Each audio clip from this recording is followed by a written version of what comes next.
부동산 투자에 있어서 편견만큼 무서운 것은 없습니다. 부동산 투자를 함에 있어서 객관적인 판단을 못하게 하죠. 현재 분양가 상한제 지역인 강남구, 서초구, 송파구, 용산구 지역은 분양받으면 무조건 실거주를 해야 한다라고 알고 계신 분 있으시죠? 그렇다면 여러분은 불인이가 맞습니다. 부동산에 대한 잘못된 편견이 부동산 투자에 있어서 얼마나 여러 선택지를 없애버릴 수 있는지 알려드리겠습니다.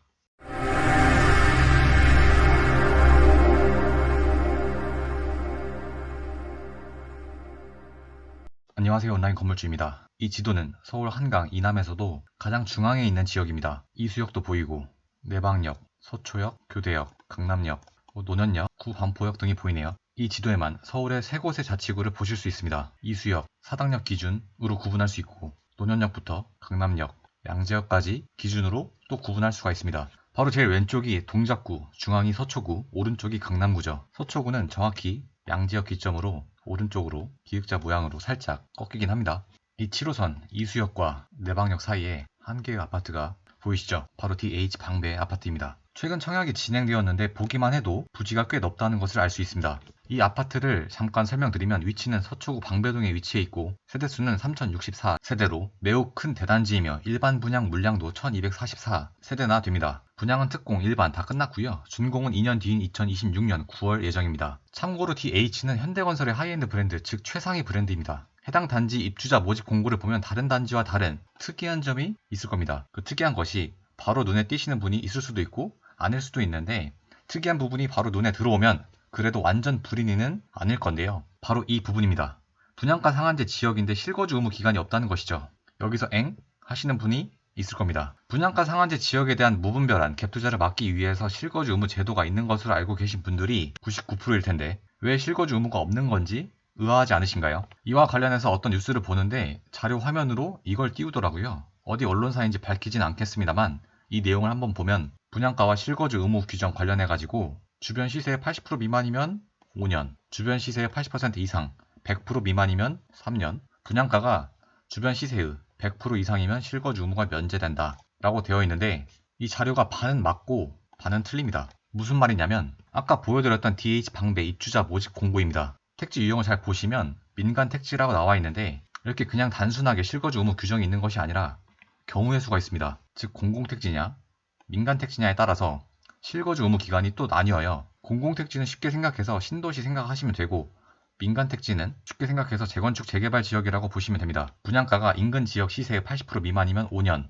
분양가가 인근 지역 시세의 80% 이상 100% 미만이면 3년이라는 것은 공공택지일 때를 말하는 겁니다. 아까 기사에서 보여줬던 화면이 이 공공택지 실거주 의무 기간을 말하는 건데요. 근데 여기는 민간택지잖아요. 그럼 위를 볼 게 아니라 여기 밑에를 봐야 되는 겁니다. 분양가가 인근 지역 시세의 80% 미만인 경우 공공택지는 5년이지만 민간택지는 3년인 것이고 분양가가 인근 지역 시세의 80% 이상 100% 미만인 경우는 공공택지는 3년이지만 민간택지는 2년으로 실거주 의무 기간이 다릅니다. 물론 분양가 상한제 지역이더라도 분양가가 인근 지역 시세의 100% 이상이면 실거주 의무가 없는 것은 맞고요. 이 자료는 제가 외부 강연할 때 사용하는 자료입니다. 어찌되었든 이 자료는 명백히 말하면 틀린 자료인 거죠. 이러한 잘못된 내용이 버젓이 대형 언론사를 통해 흘러나오는데 팩트체크를 대부분 잘 하지 않기 때문에 이걸 보고 그대로 믿으면 잘못된 정보를 습득하게 되는 겁니다. 어찌됐든 DH 방배는 분양가 상한제 지역인데도 분양가가 인근 지역 시세의 100% 이상으로 책정되어 있기 때문에 실거주 의무가 없는데요. 내용을 보니까 실제로 서초구 방배동 일대에는 신축 아파트들이 별로 없는데 주변 지역 시세를 참고를 할 때 방배동에 있는 빌라, 구축 아파트들의 시세를 비교를 해서 DH 방배 아파트 분양가를 책정했다고 하던데요. 당연히 이 DH 방배 아파트는 신축이라 분양가가 인근 지역, 이러한 구축 아파트 시세보다 당연히 좀 더 비싸겠죠? 그렇기 때문에 인근 지역 시세 100% 이상으로 책정이 된 거고 이것 때문에 분양가 상한제 실거주 의무가 면제가 된 것이죠. 근데 이 부분은 솔직히 저도 정확히는 모르는데 비교 대상군을 주변 지역의 신축 아파트하고 비교하는 것이 아닌 이러한 빌라, 구축 아파트하고 비교하는 것이 맞는 것인지 좀 의문이 갑니다. 자치구의 재량에 따라 주변 지역의 시세를 임의로 정할 수 있는 것인지 좀 의아해요. 사실 주변 지역 시세를 명확히 규정하는 것이 굉장히 어려운 점은 저 역시 인정하는 부분이긴 합니다만 이번 DH 방배 분양 관련해서 주변 지역 시세 책정은 현실적으로 잘 이해가 가진 않습니다. 근데 이번 사실을 통해 알 수 있었던 점은 앞으로 이와 같은 사례가 다시는 나타나지 않는다는 보장은 없기 때문에 앞으로 입주자 모집 공고문을 더 자세히 뜯어봐야겠다는 생각을 하게 되었습니다. DH 방배 평당 분양가는 6,496만원으로 분양가 상한제 지역임을 감안을 하면 막 그렇게 저렴하다라는 느낌이 들지 않는 것은 명백한 사실입니다. 전용 5구 타입 기준으로 분양가는 약 15억에서 16억 하고요. 전용 84 타입 기준으로 분양가는 약 22억 정도 합니다. 이번 DH 방배 청약이 진행되기에 앞서서 그리고 진행을 하면서 여러 사람들의 반응을 봤는데, 여기 DH 방배는 서초구 방배동이긴 하지만 실질적으로 동작구인 사당 권역이어서 입지적 메리트가 떨어진다. 뭐 사람마다 의견이 다를 수는 있고 제 의견도 틀릴 수 있습니다만, 저는 이 DH 방배를 보고 이 단지가 이수역과 내방역 사이에 있기도 하지만 이쪽 아랫동 기준으로 방배역도 굉장히 가깝습니다. 여기서 방배역까지 걸어서 약 10분 정도밖에 걸리지 않는데요. 부동산 투자에 있어서 가장 중요한 점이 일자리 접근성이다 보니까 이 2호선 방배역에서 지하철을 타게 되면 방배역, 서초역, 교대역을 지나 바로 강남역으로 가게 됩니다. 업무 중심 구역으로 들어가는데 지하철로 6분밖에 안 걸린다는 거죠. 두 번째 이야기는 이 단지 언덕이 심해서 별로다라는 이야기가 많던데, 실제로 이 이수역을 나와서 여기 올 때까지는 언덕이 없다가 이 DH 방배 중심부를 기점으로 여기 사거리까지는 조금 언덕이 있긴 합니다. 근데 솔직히 이 정도 경사가 엄청 심하냐고 보면 전 진짜 아닌 것 같아요. 그리고 이 사거리에서 다시 내방역까지는 조금 내리막길이긴 합니다. 그리고 이쪽 길은 경사가 진짜 뭐 거의 없는 편이고요. 경사에 대한 사람들의 인식이 주관적이라 명확히 결론 짓기는 어렵지만 전 이 정도 경사가 급경사라고 말하는 사람은 진짜 말이 안 된다고 생각하긴 합니다. 그리고 세 번째, 이 DH 방배는 실거주 의무가 면제이긴 하지만 그만큼 분양가가 인근 지역보다 그다지 저렴하지 않다라는 말이 많던데요. 이 DH 방배 아파트 바로 옆에 방배 롯데캐슬 아르테 아파트가 있습니다. 제가 외부 강의할 때 단골로 사용하는 아파트 단지인데요. 이 방배 롯데캐슬 아르테는 2013년 11월에 준공이 되었고 744세대입니다. 이 아파트 전용 5구 매매 시세를 한번 볼까요? 약 18억에서 20억 정도 합니다. 근데 DH 방배 전용 5구 분양가는 16억이니까 방배 롯데캐슬 아르테보다 최대 4억 가까이 저렴한 것을 알 수 있죠. 근데 물론 DH 방배가 더 신축이고 더 대단지임을 감안을 하면 4억 저렴한 것이 아니겠죠. 이번엔 방배 롯데캐슬 아르테 전용 84 매매 시세인데요. 가장 최근에 거래된 게 23억인데 1층이네요. 그래도 최근 시세는 약 24억 정도 하는 것을 알 수 있습니다. 그리고 DH 방배 전용 84 분양가는 약 22억이니까 약 2억밖에 차이가 안 남을 알 수가 있습니다. 그래서 분양가 상한제 지역임에도 인근 지역 아파트 시세보다 그렇게 저렴하지 않아 메리트가 없다라고 계속 이야기를 하시던데, 계속 반복해서 말씀드리면 방배 롯데캐슬 아르테는 이 DH 방배보다 연식이 13년 더 앞선 구축이고, DH 방배는 세대수도 압도적일 뿐더러 DH라는 하이엔드 브랜드를 달고 있는 단지라 과연 방배 롯데캐슬 아르테와 DH 방배를 단순 비교하는 게 맞냐는 거죠. 이 방배역 아래쪽으로 매봉제 산이 있는데요. 산이라고 보기엔 애매하고 뒷동산으로 보시면 됩니다. 이 산 바로 옆에 신축 아파트가 하나 있는데요. 바로 방배 그랑자이입니다. 문주만 봐도 신축 느낌이 나시죠? 이 방배 그랑자이는 21년 7월에 준공된 따끈따끈한 신축 아파트이고 세대수는 758세대입니다. 역시 신축 아파트답게 조경시설이 아주 잘 되어 있습니다. 이 방배 그랑자이 전용 84 매매 최근 시세는 28억에서 29억 정도 가네요. 근데 DH 방배 전용 84, 즉 같은 면적인데도 분양가가 22억이어서 약 7억 차이가 남을 알 수 있습니다. 근데 잘 따지고 보면 방배 그랑자이도 물론 좋은 아파트이지만 DH 방배는 방배 그랑자이보다도 더 신축에 더 훨씬 대단지잖아요. 그럼 현 시점에서 DH 방배 전용 84 시세를 보수적으로 잡아도 30억은 충분히 잡을 수 있다고 봅니다. 시세는 보수적으로 잡아도 30억인데 분양가가 22억이니까 안전마진은 8억 정도 되는데, 이 안전마진 8억은 돈도 아닌가요? 그리고 이 단지는 실거주 의무도 없기 때문에 다른 단지에 비해서 투자금도 훨씬 적게 들어가는데도 말이죠.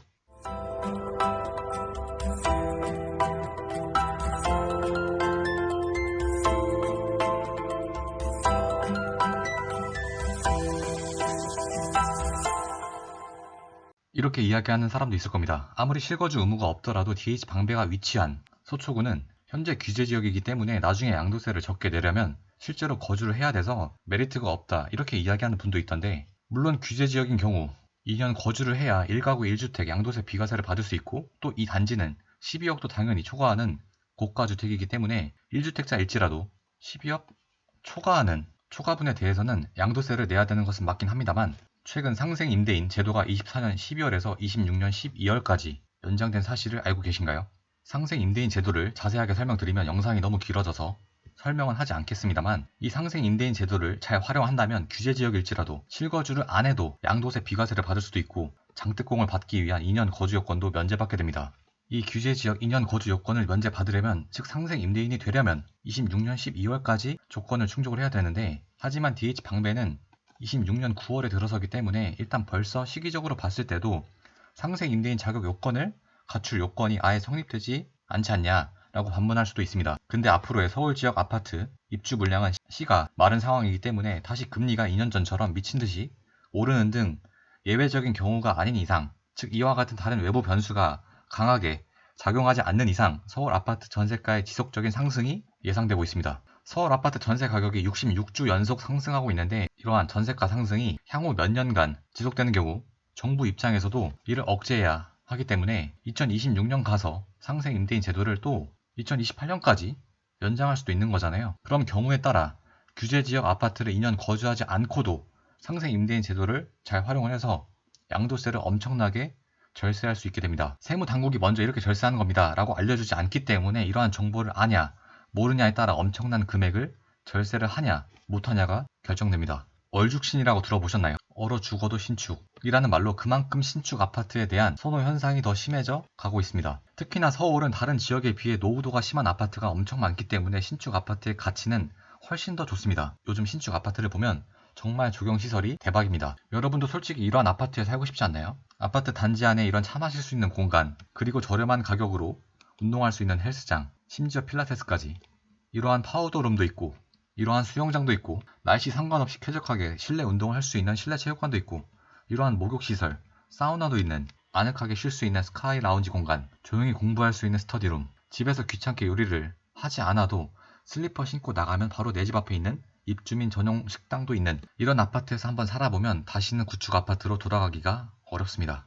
진짜 너무 편하고 좋습니다. 이러한 좋은 시설을 편하게 이용함에도 매머드급 대단지인 경우는 세대수가 많기에 관리비도 생각보다 저렴합니다. 물론 신축 아파트가 좋은 점만 있는 것은 아닙니다. 신축 아파트임에도 이렇게 비가 많이 오면 지하 주차장이 물에 잠기고 천장에서 이렇게 물이 떨어지는 경우도 많습니다. 실내 공사도 엉터리로 하는 경우도 많고요. 외벽이 휘어지는 등 진짜 상상도 못할 화자들이 연이어서 나오고 있습니다. 하지만 소유주분들은 집값 하락을 두려워하기 때문에 해당 소유주들이 오히려 적극적으로 대응하지 못하는 아이러니한 현상이 펼쳐지는 것도 사실이죠. 그럼에도 이 DH 방배를 보는 실시간 접속자가 거의 10,000명이나 됩니다. 이번 DH 방배 특공 평균 경쟁률은 47대 1이고 1순위 청약 경쟁률은 90대 1을 기록했습니다. 물론 레미안 원 펜타스 등에 비해 경쟁률이 당연히 떨어지긴 하지만 이번 청약을 진행을 하면서 각종 커뮤니티 및 인터넷 기사 댓글에 DH 방배에 대한 이러한 글들을 정말 많이 보았습니다. 반포동 가야지 뭐 언제적 방배동이냐, 인프라가 너무나 낡았다 이렇게 이야기를 하거나 이 단지 언덕이 너무 심하다 라고 이야기하는가 하면 가격도 안 싸네 이렇게 이야기하는 사람들 말이죠. 물론 지금 이 같은 DH 방배 관련 영상을 만드는 것 중에 가장 큰 이유가 이겁니다. 실거주 의무 면제, 부동산 투자자 입장에선 진짜 말 그대로 엄청난 혜택인 거죠. 즉 투자 자금이 대폭 감소되는데요. 현재 방배 그랑자이 전용 84 전세 시세가 13억에서 14억 정도 하는데요. 그럼 DH 방배도 이 정도 시세를 받는다고 가정을 하면 분양가 22억 마이너스 14억 빼면은 약 8억에 투자금만 있으면 되는 거죠. 물론 아까도 말씀드렸지만 향후 서울 아파트 입주 물량이 시가 말랐기 때문에 전세가 상승이 향후 2년 동안 계속 지속이 된다면 이 전세가 추가 상승으로 인해서 내 투자금은 8억보다 더 줄어들 수 있습니다. 물론 DH 방배는 세대수가 3,000세대가 넘기 때문에 입주장 초기에는 일시적 공급 물량 폭탄으로 전월세 가격이 대폭 하락하기에 투자금 관련해서는 가급적 보수적으로 계획을 잡는 것이 좋겠죠. 레미안 원 펜타스 당첨될 경우 시세 차익을 20억 가까이 먹을 수 있다 보니까 청약 가점 만점자가 3명이나 나왔습니다. 나머지 당첨자의 가점도 한 개 타입 제외하고는 모두 70점을 넘겼고요. 이와 관련해서 위장 전입 의혹이 끊이질 않자 국토부에서 당첨자 전수 조사를 한다고 하니까 50세대나 당첨된 물건을 던졌습니다. 어차피 시세 차익이 엄청나게 큰 물건인 경우 나 말고도 나보다 조건이 더 좋은 사람들도 같이 경쟁에 참여하게 됩니다. 그래서 욕심을 계속 부리다가 청약에 계속 실패만 하게 되고 결국 어느 정도 괜찮은 물건도 못 사게 되는 거죠. 즉 너무 욕심 부리지 말고 적당한 차익이 예상되는 거면 청약통장을 사용하는 것도 괜찮다는 것이 제 생각입니다. 다시 한번 말씀드리면 여유 자금도 있고 진짜 초고가점을 보유하고 계신 분이라면 이 DH 방배보다 입지가 더 좋은 다른 아파트를 넣는 것이 당연히 더 좋고요. 이 영상의 포인트는 분양가 상한제 지역임에도 실거주 의무가 면제될 수 있다는 사실이고 이러한 케이스는 앞으로도 나올 수 있으니까 분양 관련된 내용들을 면밀하게 살펴보아야 한다는 것입니다. 부동산에 대한 편견, 부정확한 정보 습득은 부동산 투자에 있어서 엄청난 방해 요소가 됩니다. 이를 극복하시기 바라며 또 한 가지 말씀드리고 싶은 것은 완벽한 선택은 없다는 것입니다. 좋은 선택이냐, 나쁜 선택이냐 이게 중요하다기보다 어떤 선택을 하든 선택 후에 자신의 노력이 그것을 좋거나 나쁘게 만드는 것이 아닌가 싶습니다. 영상 마치겠습니다. 감사합니다.